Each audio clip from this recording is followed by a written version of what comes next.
नमस्कार दोस्तों, हमारे YouTube चैनल में आपका स्वागत है। दोस्तों, एक कहावत है कि दया के कारण ही सृष्टि का ज्ञान है, सादगी से जो जीता वही तो दयावान है। दया भाव ही विश्व को प्रेम करना सिखाता है, दयावान व्यक्ति ही जग में बहुत कीर्ति कमाता है।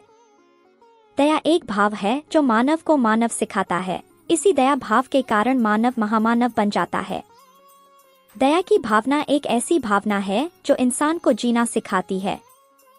जिंदगी में सबसे आसान काम अगर कोई है तो वो है लोगों से रूठ जाना या फिर भूखा बन जाना, लेकिन सबसे कठिन काम अगर कोई है तो वो है मन में दया भाव का होना। आज के हमारे इस कहानी सत्र में हम एक अनूठी कहानी का अनुभव लेंगे और सीखेंगे कि दया भाव क्यों हमारे लिए जरूरी है।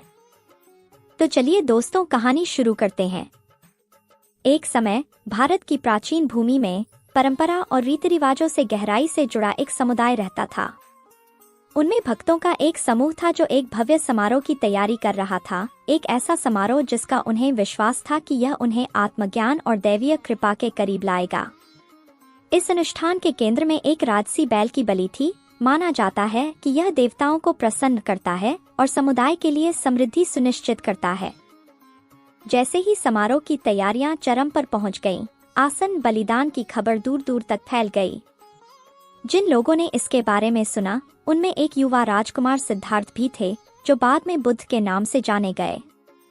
सभी जीवित प्राणियों के प्रति अपनी गहरी करुणा से प्रेरित होकर सिद्धार्थ को एक अनुष्ठान के नाम पर निर्दोष बैल की जान गंवाने के विचार से गहरी बेचैनी महसूस हुई। अपने दृढ़ विश्वास और करुणा से प्रेरित होकर सिद्धार्थ हस्तक्षेप करने के लिए निकले।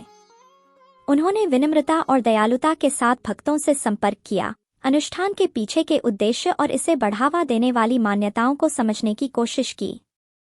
सौम्य शब्दों और अटूट करुणा के साथ उन्होंने उनसे अपने कार्यों पर पुनर्विचार करने का आग्रह किया, जिससे उन्हें जीवन की पवित्रता और सभी प्राणियों के अंतर्संबंध पर एक नया दृष्टिकोण प्रदान किया गया। भक्त, जो शुरू में सिद्धार्थ की दलीलों के प्रति प्रतिरोधी थे, उन्होंने खुद को उनके शब्दों और उपस्थिति के प्रति आकर्षित पाया।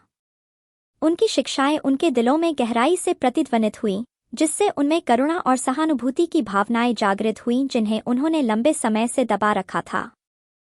धीरे धीरे लेकिन निश्चित रूप से उनके भीतर एक परिवर्तन ने जड़ें जमानी शुरू कर दी, एक परिवर्तन जो ज्ञान और करुणा की शक्ति से प्रेरित था। जैसे जैसे समारोह का दिन नजदीक आता गया, हवा में अनिश्चितता की स्पष्ट भावना छा गई। भक्तों ने खुद को परंपरा और सिद्धार्थ द्वारा प्रदान किए गए नए ज्ञान के बीच फंसा हुआ पाया। अपने दिल में वे जानते थे कि बलिदान के साथ आगे बढ़ना उन सिद्धांतों के साथ विश्वासघात करना होगा जिन्हें वे प्रिय मानते थे, करुणा, दयालुता और सभी जीवित प्राणियों के लिए सम्मान के सिद्धांत।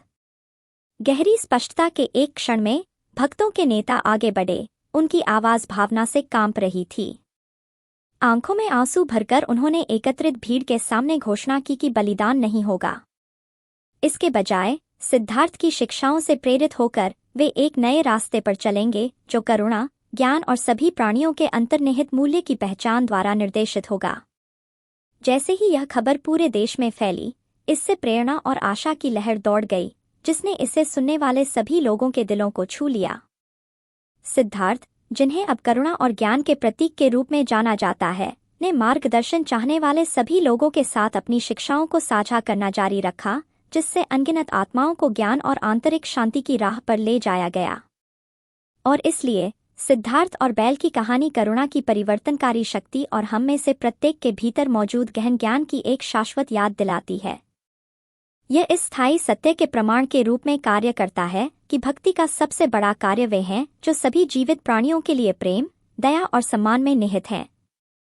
तो दोस्तों, यह थी हमारी आज की कहानी का अंत। मुझे आशा है कि आपको यह पसंद आएगा और आप इससे कुछ सीखेंगे। अगर आपको हमारी कहानियाँ पसंद आती हैं, तो हमारे वीडियो को लाइक करें, शेयर करें और सब्सक्राइब करें। धन्यवाद दोस्तों।